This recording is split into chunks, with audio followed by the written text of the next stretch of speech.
तर good morning नाही, तर गुड आफ्टरनून पासूनच दिवसाची सुरुवात होते आहे. कारण की आज काहीतरी नवीन करायचं होतं. तर नवीन करायसाठी बाहेर तर जावंच लागलं. म्हणून फटाफट रेडी होऊन बाहेर गेलो. बाहेर जात असताना 2-3 कामं होते वाटेवर, तेही केले आणि त्यानंतर जो न्यू वाला पार्ट आहे तो स्टार्ट झाला इथून. तर ॲक्चुअली आम्ही घरासाठी फर्निचर बघायला गेलो होतो. फर्निचर तर चांगलंच होतं, पण मला जे हवं होतं ते मला काही भेटलंच नाही. मग दुकानात विचारलं का हे फर्निचर रेडी होईल का? तर ते नाही बोलले. म्हणून आम्ही दुसऱ्या दुकानात गेलो.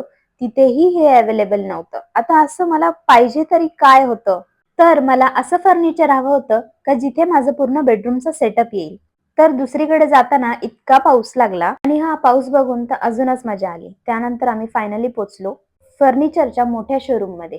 IKEA नाही, पण IKEAचं छोटंसं व्हेरियंट आहे. तिथे गेलो आणि भाईसाहब इतका भारी वाटत होता हा नजारा बघायला. फक्त त्या डोंगरावर सूर्याची किरणं पडलेले होते आणि बाकीकडे सगळीकडे काळोख.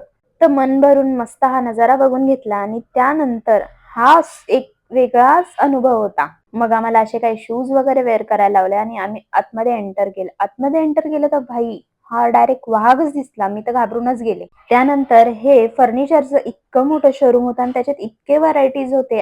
आपण जे एक्सपेक्ट पण नाही करणार ते व्हरायटीज होते. आणि मला जे हवं होतं तेही मला तिथे भेटलं आणि रस्त्यावर इतकं पाणी साचलं होतं थोड्याशा पावसाने. तर भेटूया नेक्स्ट व्लॉगमध्ये. So bye.